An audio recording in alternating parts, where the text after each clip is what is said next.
What if I told you how Yuji's domain expansion really works? Like how it could even take down the almighty Sukuna?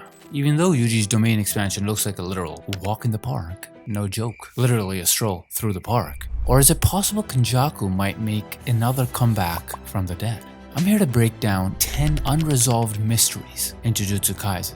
Probably one of the biggest mysteries in Jujutsu Kaisen to this day. Sukuna's true origin. Like, how did he become who he is? Especially since Sukuna was human before. And then he totally abandoned his humanity to become the king of curses. How? The only instance of a human being turning into a curse in the show was when Yuta cursed Rika back in JJK 0. But can anyone really imagine someone capable of turning the mighty Sukuna into a curse? Aside from himself. Okay, and then after becoming a curse, how did he copy-paste his arms and mouth? Or how did he gain his 4-armed, 4 eyes and 2 mouths body? But first let me tell you the facts that we do know about this situation. 1. If you remember about curses, they are manifested as curse energy leaks by the negative emotions of humans. For example, Hanami was created from people's fear of planet Earth, like natural disasters. And as for Mahito, on the other hand, was created from people's fear of humans, like humans killing other humans. Both of their appearances and powers serve a connection to that fear. The second fact, in Sukuna's case, it was explained in chapter 238 that all of his extra body parts actually serve a function. 2 hands and 1 mouth are for chanting, while the other 2 are for curse tools or for fighting. Third fact, in Rika's case, she was created from Yuta's fear of losing her. He cursed her at the moment of her death in the traffic accident. This explains her curse's overprotective nature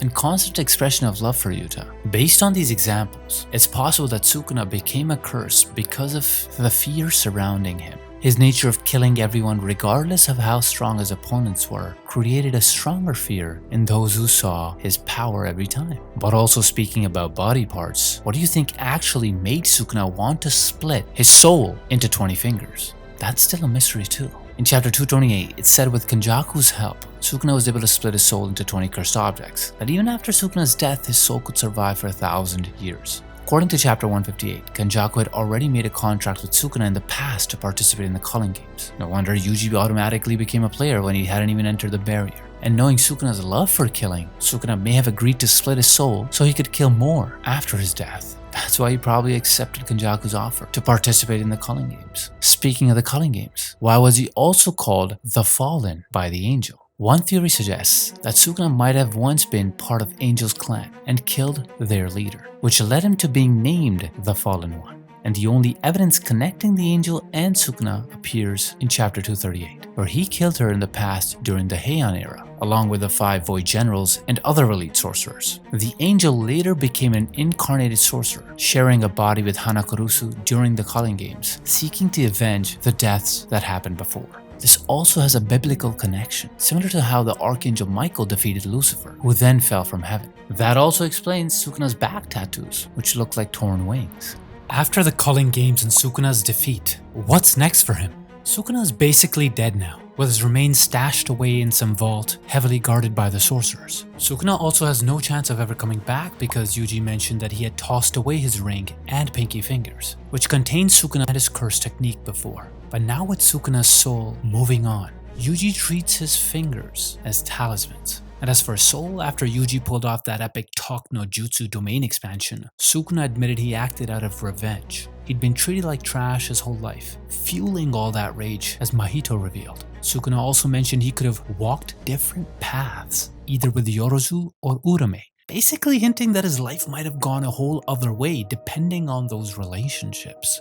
Mystery number 2, Tengen-sama's whereabouts, his barrier, and his techniques. Tengen, a sorcerer with massive influence in Jujutsu society, was eaten like a gumball by Sukuna. But after Sukuna's defeat in the final battle, chapter 270 revealed that Tengen's remains were found inside Sukuna's remains, after he was torn from Megami's body. So the big question remains, what happens with the merger? Let me quickly refresh your memory about why the merger is such a big deal. The merger can speed up the growth of a sorcerer's cursed energy, but that growth requires merging with a large number of humans, meaning the death of a large number of humans. Kenjaku's ultimate dream is to throw the world into total chaos by having Sukuna consume Tengen and his technique, giving him the power to kill countless people. I don't think this is a dream, I think the right word is nightmare. But how would Sukuna even pull off the merger during the culling games, especially with Yuji out of the picture? Since the merger is happening during the culling games, Kenjaku can't make a rule that directly favors Sukuna.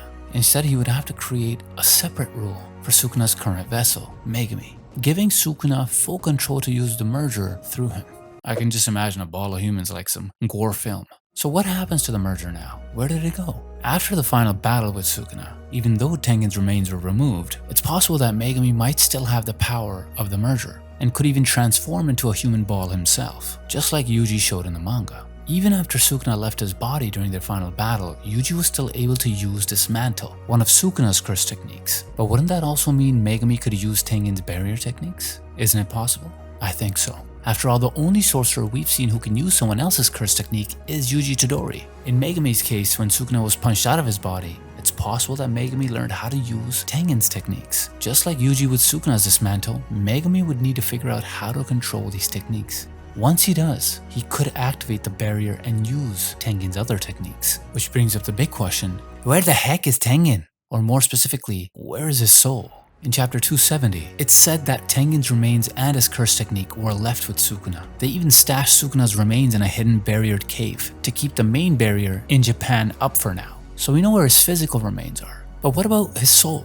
There's no information on where Tengen's soul is. I don't know, logically I think since Tengen was eaten while inside Megami's body, there's a solid chance his soul is just chilling inside Megami. Kinda like how Sukuna's did within Yuji. Number 3. Nobara Kugisaki's Mystery Mom. Where could Nobara's mom be? The only mention of Nobara's mom is in chapter 268. After Gojo's soul went to the airport, he left a letter for Nobara about her mom's whereabouts. Funny thing is, Nobara didn't even care to find out. So let's do some detective work. First is Nobara's childhood, which is a good place to start when figuring out where her mom is. In Fumi's flashback, Nobara's childhood friend, there wasn't even a glimpse of Nobara's house, especially her mom in the flashback.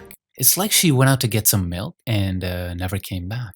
I guess that milk was really far away. Second is her grandma. According to the Jujutsu Kaisen official fanbook, Nobara's grandma is a powerful sorcerer with abilities similar to Nobara's. She even taught Nobara the straw doll technique and got her into the prestigious sorcery school in Tokyo. Yet there's still no mention of Nobara's mom. Even her grandma is around. So how did Gojo know where Nobara's mom is? More importantly, who even is she? The fact that Gojo left a special mention about her in his letter, coming from our very own and very dead, Gojo-sensei, has to mean something. Considering both Nobara and her grandma used the straw doll technique, it's possible Nobara's mom is a well-known special grade sorcerer with the same abilities. Maybe she's been hiding out, protecting her family from danger while secretly saving the world. Or who knows, maybe the milk really was that far away. But why does it matter? Why is knowing where Nobara's mom so important? Let's take a closer look at the letters from chapter 268. Megami's letter? Yeah, that's understandable. Gojo pretty much flexed on him. After all, he did almost turn Megami's dad into a donut.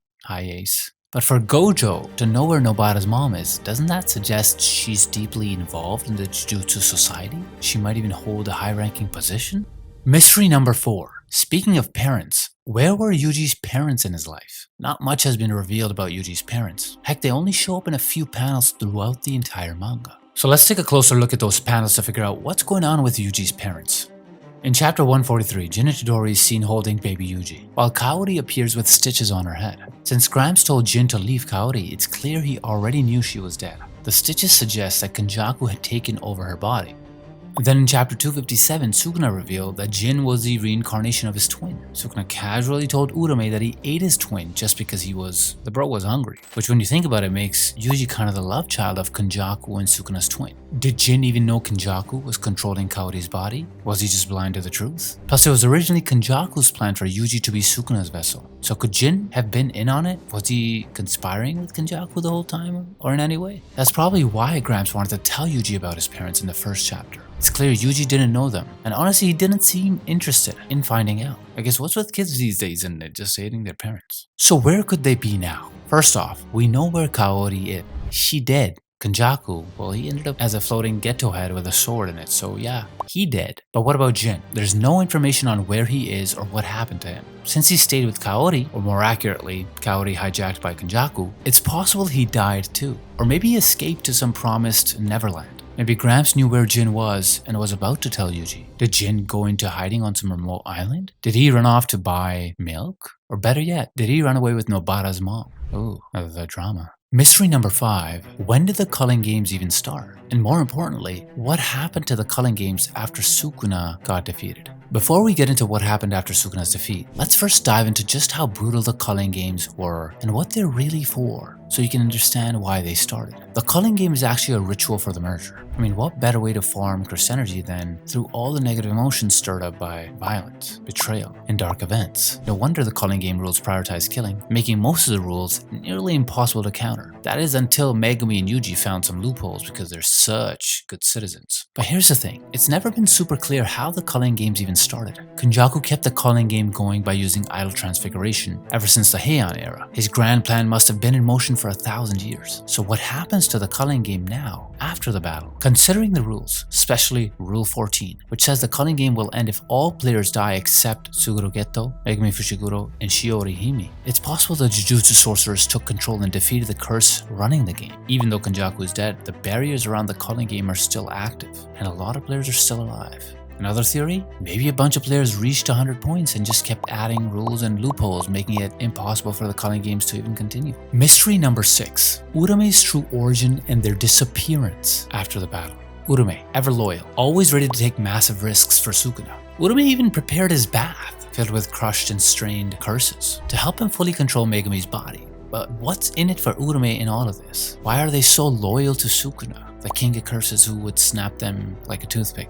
Is that why? Maybe? To get to the bottom of it, let's dig into Uraume's true origins and motives. There's not much information on Uraume's background. Their age and gender? Still a mystery, definitely giving off Stolfa vibes. The fact that they stood by Sukuna's side during the Heian era suggests their soul might have been incarnated into Shiori Hime's to serve Sukuna once again. Take Yorozu for example. In chapter 219, we saw Yorozu and Uraume together before Sukuna slashed Yorozu across the chest. Her soul was later incarnated into Megumi's sister, Sumeki. But here's the big question. Why didn't just Sukuna kill Uraume back in the Heian era like he did Yorozu? Well, according to the Jujutsu Kaisen official fanbook, Sukuna's all about food, especially human meat. And who's the only person who can whip up those tasty human meat dishes? None other than our chef, Uraume. Makes sense why he wouldn't kill his own chef. I wouldn't. Plus they share a strong master/servant bond. Uraume's loyalty to Sukuna is no joke. They follow his every whim. Even if it means wiping out everyone, they'll protect Sukuna with everything they've got. Why didn't Uraume pop up sooner? Why wait until the culling games to make their move? But if you think about it, Uraume's timing was perfect, showing up right before the culling games started. Plus with Kenjaku's plan, Uraume helped set up the game and ritual to power up Sukuna. They weren't needed while Sukuna was stuck in Yuji's body, so what would they even do without their master around?